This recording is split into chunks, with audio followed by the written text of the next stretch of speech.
Bienvenidos y bienvenidas nuevamente, maestros y maestras, a esta nueva sesión del curso de actualización en evaluación formativa para maestros de primaria. En las sesiones pasadas hemos visto diferentes aspectos de lo que contienen los planes y programas de estudio, en particular en las áreas de español y matemáticas. En esta sesión vamos a hacer algunas consideraciones sobre esos referentes curriculares básicos, considerando las implicaciones que tienen para la planeación de la enseñanza y de la evaluación que tienen que hacer los maestros continuamente.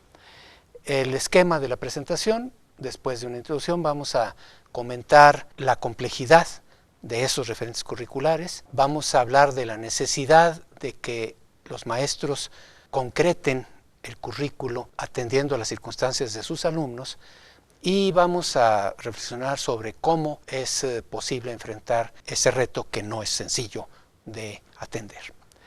Vamos adelante. Como introducción me refiero a algo que ya hemos visto también en sesiones anteriores y que tiene que ver con las diferentes clasificaciones de los objetivos de aprendizaje, y que también veremos más adelante, que son varias las clasificaciones, hay muchas, pero que coinciden en distinguir fundamentalmente tipos de aprendizaje de carácter más superficial y otros de tipo más profundo.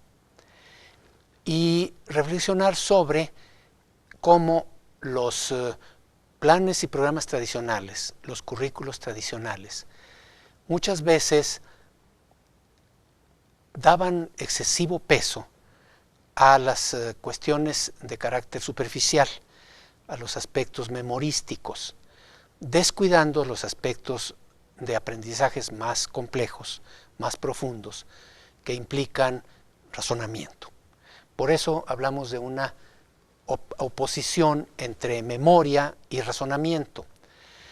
Y señalamos allí con esta frase que está resaltada en letra negrita, que los currículos tradicionales solían tener gran extensión, pero muy poca profundidad.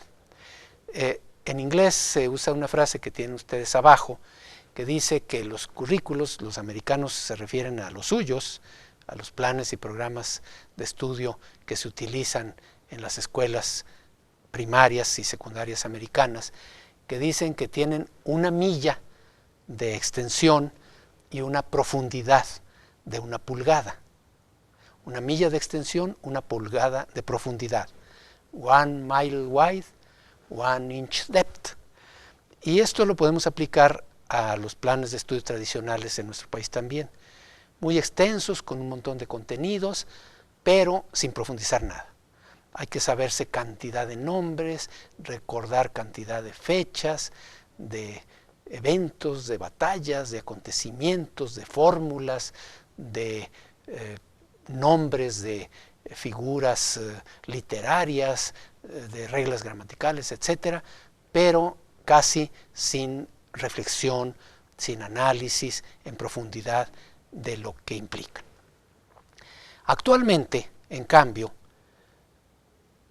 los enfoques curriculares contemporáneos pues van en sentido opuesto, a privilegiar la profundidad de la reflexión sobre pocos temas clave. Entonces, una extensión mucho menos grande, pero una profundidad mucho mayor. O, si ustedes quieren, un mejor balance entre extensión y profundidad. Y en ese sentido coinciden la psicología cognitiva en sus diferentes corrientes, con sus diferentes autores, desde los clásicos, desde Piaget y Luria y Vygotsky, hasta los recientes, hasta Gardner, Perkins, pasando por Brunner, etc. Y en el mismo sentido, obviamente, la pedagogía que llamamos constructivista, que no es sino la aplicación a la pedagogía de los principios de la psicología cognitiva. El aprendizaje para la comprensión, en la terminología de Gardner y Perkins, o, si ustedes quieren también, el enfoque de competencias, en el sentido más profundo del término, como una combinación de ciertos conocimientos con habilidades, con actitudes, etcétera, que se integran y se ponen en práctica, se movilizan para usarse en contextos novedosos, para resolver problemas inéditos, etcétera. ¿Por qué están recargados los currículos? ¿Por qué suele suceder que todos los currículos, todos los planes y programas de estudio en los más diferentes países suelen pecar por exceso, suelen tener este problema de excesivos contenidos? Y bueno, pues una razón, entre otras posiblemente, es el papel que suelen jugar los especialistas de cada una de las áreas de los contenidos en la elaboración de los currículos. Normalmente, para hacer un nuevo plan de estudios, se convoca a especialistas en matemáticas, especialistas en lengua, en ciencias, en historia, etcétera. Y pues cada especialista sabe mucho de su área y por otro lado está convencido de que su área es muy importante y quiere poner todo lo de su área en el currículo, y como cada uno hace lo mismo, pues entonces resulta que el currículo resulta excesivamente cargado. ¿En qué podemos observar la complejidad de los referentes curriculares actuales, los que están manejando en este momento en el sistema educativo mexicano? Fíjense cómo vamos a ver cómo tenemos, por un lado, la complejidad de los contenidos, de los tiempos que se manejan y de los propósitos. Y al juntarse todo, pues resulta algo extraordinariamente complejo. Contenidos. Tenemos, por un lado, 4 campos de formación básicos. Se les puede llamar también áreas, dominios, etcétera, pero la terminología que parece actualmente más en vigor es la de campos formativos, que dan lugar a 8 asignaturas o más, según como contemos. Si contamos también la educación física, educación artística, si subdividimos geografía, historia, civismo, etcétera. Por otro lado, tiempos.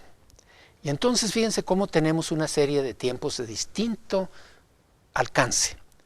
Por un lado, un tiempo de 12 años, un lapso muy largo de 12 años, para todo el tipo educativo, o sea, la educación básica. Los 3 de primaria, los 3 de preescolar, los 6 de primaria y los 3 de secundaria. Son 12 años que se supone que deben de tener unidad, continuidad. Entonces es un tiempo largo de 12 años. Luego, unos tiempos un poco más cortos que corresponden, pero todavía importantes, que corresponden a cada uno de los 3 niveles del tipo. 3 años para preescolar, 6 años para primaria, 3 años para secundaria. En el caso que a nosotros nos interesa, puesto que se trata de maestros de primaria, 6 años. Luego, los periodos escolares, que es un horizonte diferente que no se manejaba antes, se manejaban los ciclos de 2 años y ahora se manejan los periodos de 3 años. 4 periodos en el conjunto de la educación básica, un periodo que son los 3 años de preescolar, 2 periodos en primaria, uno los 3 primeros años, otro los otros 3 años, y un cuarto periodo que son los 3 años de secundaria. Luego, otro horizonte temporal de 1 año, que es el grado, que obviamente es un tiempo muy importante, porque el grado es el ciclo anual que marca un ritmo muy importante en la educación. Pero luego dentro del grado hay los bimestres, 5 bimestres en cada grado, y dentro del bimestre hay el bloque, que está más marcado en algún caso, como en español o en lengua, en otros tal vez menos marcado, pero es una unidad de tiempo muy corta. Obviamente, si estamos hablando de 3 bloques por bimestre, pues estamos hablando de 2 a 3 semanas. Entonces, esa es una unidad mucho más pequeña. Y podríamos todavía irnos hasta la semana y el día como unidades aún menores. Entonces, desde un día hasta 12 años, tenemos toda una serie de tiempos de distinta duración e importancia. Pero luego tenemos todavía varios tipos de propósito, concretamente 4. Tenemos por un lado las competencias. Ahora hablamos de currículo por competencias y entonces tenemos las competencias que se definen para todo el tipo de educación básica. Las competencias para la vida que se espera desarrolle y tenga dominadas al final de la educación básica todo egresado. Competencias para la vida, que se sepa comunicar bien en su lengua, que lea, que entienda el mundo en que vive, etcétera, etcétera. Luego tenemos los rasgos del perfil de egreso, que se definen para cada uno de los niveles. El perfil de egreso de preescolar, el perfil de egreso de primaria, el perfil de egreso de secundaria. Ahora tenemos los estándares curriculares por periodo. Ya dijimos que los periodos son 4, de 3 años cada uno. Entonces, estándares para el final de preescolar, estándares para el final de tercero de primaria, estándares para el final de sexto de primaria y estándares para el final de tercero de secundaria. Y por último tenemos aprendizajes esperados, que contienen los programas, que están en los libros, por grado. Los aprendizajes esperados al final de cada grado e incluso al final de cada bimestre y de cada bloque. Y cada una de estas cuestiones se articula no necesariamente de una manera muy lograda. Las competencias no coinciden perfectamente con los rasgos del perfil de egreso, ni tampoco estos con los estándares, ni necesariamente con los aprendizajes esperados. ¿Por qué? Bueno, pues porque cada uno de estos elementos se desarrolló y se fue definiendo en distinto momento, muchas veces por distintas personas, distintos equipos, que cada uno pues lo hizo como lo consideró adecuado, pero que no necesariamente coinciden bien con los otros. Puede haber una coincidencia gruesa, razonable, pero hay muchos desfases, muchos aspectos que no son plenamente congruentes. Pero es más, inclusive dentro de cada uno de estos aspectos, en los tiempos en que se trata y en los campos de formación, no necesariamente hay congruencia. La manera como se definen las competencias o los rasgos del perfil de egreso o los estándares o los aprendizajes esperados en lengua no es la misma lógica que en matemáticas o que en ciencias, y la manera como se definen en un grado o en otro grado tampoco es necesariamente la misma, y nuevamente por lo mismo, porque a lo mejor quien desarrolló los materiales de los primeros grados de primaria o de los últimos grados de primaria, etcétera, no fueron los mismos equipos, no fueron las mismas personas. Entonces no hay una congruencia perfecta entre todo esto. Puede haber una razonable congruencia en el conjunto, pero con muchos desfases e inconsistencias menores o no tan menores. El cuadro que tenemos ahora en pantalla nos muestra cómo van combinándose. Tenemos por un lado los 4 campos de formación en los renglones: lenguaje y comunicación, pensamiento matemático, exploración y comprensión del mundo natural y social, desarrollo personal y para la convivencia. Los renglones que están en blanco son las materias, las asignaturas, que pueden ser una o varias para los campos formativos. En lenguaje y comunicación, español, pero también inglés o segunda lengua. En pensamiento matemático, solo una asignatura, matemáticas, pero en exploración y comprensión del mundo natural y social tenemos ciencias naturales, pero además tenemos geografía e historia y la asignatura estatal. Y en el campo de desarrollo personal y para la convivencia, formación cívica y ética, educación artística y educación física. Entonces tenemos que son 8 asignaturas, 4 campos de formación, y luego tenemos los 6 grados y los 2 periodos, el tercero y el cuarto, que corresponden a los 3 primeros grados y a los 3 últimos grados. Entonces, ese cuadro nos muestra la combinación de estos elementos. Vamos a la siguiente imagen. Si nosotros vemos ahora para cada una de las asignaturas, español, inglés, matemáticas, ciencias naturales, geografía, historia, formación cívica y ética, educación artística y educación física. Y luego vemos, para cada una de esas asignaturas va a haber ciertas competencias a un horizonte de 12 años, ciertos rasgos del perfil de egreso a 6 años, ciertos estándares a 3 años y ciertos aprendizajes esperados al final de cada año, al final de cada bimestre o de cada bloque alrededor de 15 días, pues vemos que es una complejidad muy grande realmente. Esto nos lleva al punto siguiente. Se necesita que los maestros y las escuelas concreten el currículo. ¿Qué entiendo por concretar el currículo? Bueno, el currículo está sobrecargado, ya lo dijimos. El currículo mexicano, como muchos currículos nacionales, tiene demasiados contenidos. También dice que hay que ir en profundidad y que hay que desarrollar competencias y hay que desarrollar aprendizajes esperados complejos, etcétera, pero no reduce contenidos. Y obviamente si el maestro quiere cubrir todos los contenidos, no le da tiempo para profundizar en ninguno de ellos y el resultado es la milla de extensión y la pulgada de profundidad. Entonces,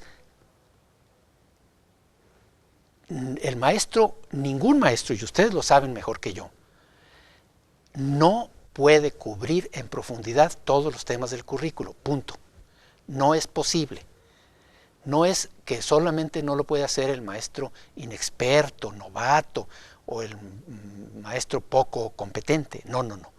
El mejor maestro, el más experimentado, el más competente, no puede cubrir con mucha profundidad todos los temas del currículo. ¿Qué quiere decir esto? ¿Qué implica esto? Pues que va a haber que priorizar, va a haber que definir cuáles temas se consideran prioritarios y cuáles no, aceptando la consecuencia de que no se van a ver todos los temas, pero entendiendo que es mejor que se vean los temas más importantes con la suficiente profundidad, aunque no se vean otros temas menos importantes, y se acepte que el estudiante los verá cuando lo requiera, si desarrolló las competencias fundamentales que queremos, de saber buscar información, de saber procesarla, de saber analizarla, de saber integrarla, etc. Y por otro lado tenemos una segunda razón. Como ya dijimos, en México tenemos un currículo nacional para todo el país, en un país muy grande y muy heterogéneo.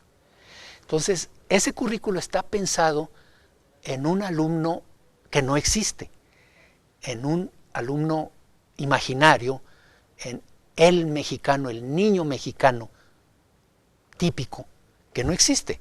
Existen estos niños mexicanos de Oaxaca y estos niños mexicanos del Distrito Federal, estos niños mexicanos indígenas y estos niños mexicanos de nivel socioeconómico alto, etc.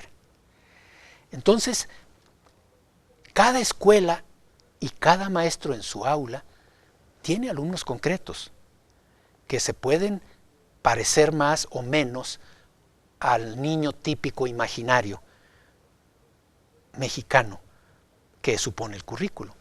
Y entonces es necesario que, teniendo en cuenta los alumnos concretos con los que va a trabajar este año, el maestro concrete el currículo para ver con estos niños qué es lo que debo priorizar. En esta página pongo los consejos de un educador muy importante, americano actual, contemporáneo, James Popham, sobre este tema, pensando en lo sobrecargado del currículo americano, que está basado en estándares. Y les dice a los maestros, de preferencia en equipo, analicen los estándares de contenido del currículo y fijen sus propias prioridades. Y les dice que lo hagan así. 1. Tomen toda la lista de todos los estándares de su grado, de su materia, etcétera, y pónganlos según una prioridad en 3 grupos: los esenciales, los muy deseables y los deseables. O sea, haga 3 grupos de estándares de contenido según su prioridad: esenciales, muy deseables y deseables. Muy bien. Segundo paso, tome nada más los estándares que quedaron en la categoría de esenciales. Nada más esos. Y asígneles una prioridad consecutiva de 1 a n. A ver, estos estándares que quedaron en los esenciales, ¿cuál es el más esencial de todos? El número 1, el segundo, el tercero, el cuarto, hasta el último, de ese montón, de los de carácter esencial. Tercer paso, planifique su enseñanza trabajando en profundidad los estándares de contenido de alta prioridad que pueda atender en el tiempo con el que cuenta. O sea, fíjense qué quiere decir esto. Olvídese por el momento de los estándares muy deseables y deseables. Quédese con los esenciales. Y trabaje en profundidad, organice su enseñanza de tal manera que atienda el más prioritario, el número 1, el número 2, el número 3, etcétera, hasta donde llegue. Trabaje en profundidad los estándares esenciales según su orden de prioridad. Y último, atienda de manera mucho menos amplia a los demás. Los demás, pues mire, hasta donde sea posible, cubra lo que pueda y no se preocupe por ello. Y el último párrafo de esta imagen nos dice, ¿y la evaluación qué? Bueno, pues lo mismo. Una buena evaluación es algo complejo, no es simplemente hacer unas preguntitas superficiales. Es hacer trabajos que requieren tiempo para que el alumno pueda mostrar si realmente maneja competencias complejas. No se puede evaluar todo, no se puede enseñar todo y tampoco se puede evaluar todo. Entonces, ¿qué hay que evaluar? Lo esencial y en el orden de prioridad. Entonces, planifique su enseñanza para enseñar eso y planifique su evaluación para evaluar eso. Y entonces, esos son los consejos de PopCap. Ahora, ¿cómo enfrentar el reto? Bueno, esto que acabamos de decir no es fácil. Un maestro solo, o sea, el trabajo del maestro es indispensable, obviamente, pero solo no podría hacer esto. O sea, que un maestro solo analice el currículo, haga esta priorización de los aspectos fundamentales que va a cubrir, planifique la enseñanza para ello y planifique la evaluación y desarrolle las evaluaciones. Para eso no lo puede hacer ningún maestro solo, por competente que sea. El colectivo docente con el director es el actor fundamental. O sea, la escuela como conjunto puede hacer cosas, porque además es importante que haya congruencia entre lo de primer grado, segundo grado, tercer grado, cuarto grado. Entonces, la escuela como tal. Y las instancias de apoyo, como los centros de desarrollo educativo, son un nivel todavía más adecuado para que esto se haga. El nivel estatal ya es demasiado grande y demasiado lejano. Ya los estados ya son muy heterogéneos. Entonces tiene que ser un apoyo de segundo nivel. Y la SEP, desde luego, está lejísimos, y a la SEP le tocaría cuidar que el currículo sea más parsimonioso, sea finalístico, o sea, ponga metas, objetivos, y no entre a detalles de medios, de cómo se va a lograr. Entonces, no se trata de esa idea de volver a lo básico en el sentido de solamente sumar, restar, multiplicar y dividir y lo más sencillito. No, se trata de las cuestiones fundamentales, importantes, las que se necesitan para que los muchachos en el futuro puedan tener una vida plena en una sociedad moderna, productiva, democrática, etcétera. Pero para eso se necesita que aprendan a manejar las competencias complejas, que aprendan a pensar, a reflexionar, etcétera. Y para eso se necesita reducir contenidos, trabajar en profundidad, dejando a cada persona el que después consiga la información que no le dieron en la primaria. Que el niño aprenda a aprender, no aprenda a memorizar, que aprenda a plantear y resolver problemas, no a mecanizar.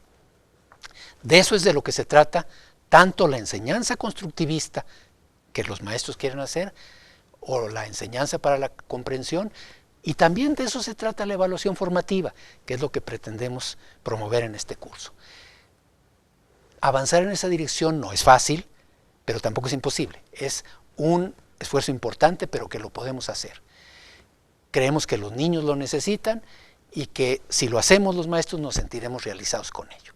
Creo que el esfuerzo valdrá la pena y así vamos avanzando en este curso, y muchas gracias por su atención en esta sesión.